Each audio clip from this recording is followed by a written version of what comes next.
بسم الله الرحمن الرحيم. السلام عليكم ورحمة الله وبركاته. صلى الله على محمد صلى الله عليه وسلم. من قناة نور الزراعة نحييكم، معكم مهندس محمد علي، استشاري أمراض النبات، جامعة عين شمس.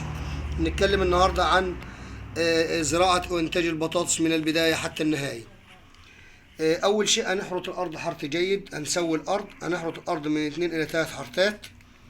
طبعا هنضع الخدمة اللي عبارة عن نص طن سوبر زائد 2 كبريت زائد 2 ملح سويس زائد 2 هيوميك، وبعد كده نقلبهم كويس، وبعد كده نحرث الأرض ونخططها بمعدل 10 خطوط على القصبتين. طبعا بعد كده هنبدأ نروي الأرض قبل الزراعة ب10 ل 15 يوم. بعد كده نبدأ نزرع، بعد 15 يوم نبدأ نزرع الزراعة في وسط الخط على عمق 5 سم. يحتاج الفدان من 750 إلى 1500 كيلو للفدان. بنزرع البطاطس في وسط الخط.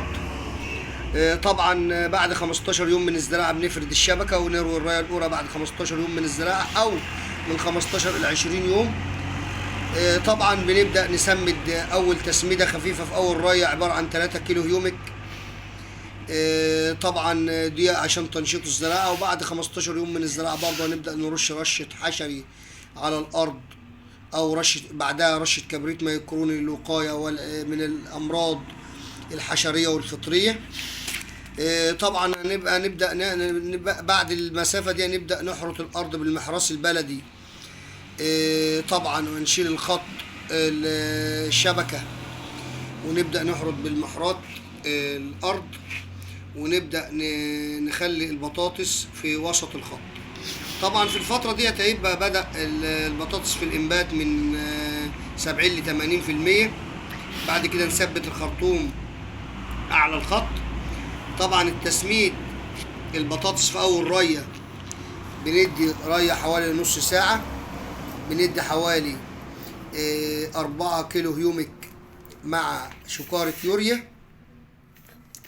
بعد كده بنبدأ نرش رشة كبريت ميكروني أو دياسين بعد حوالي 35 يوم من الزراعة.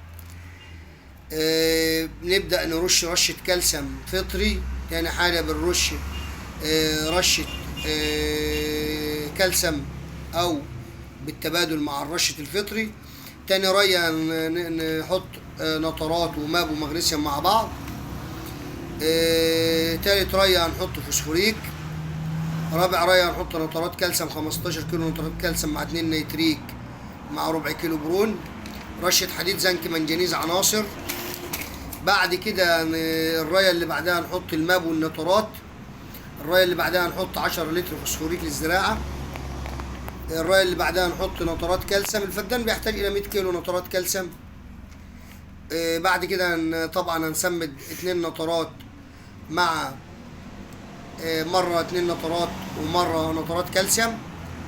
في المرة اللي قبل الأخيرة هنحط 25 كيلو سلفات نشادر كل رية.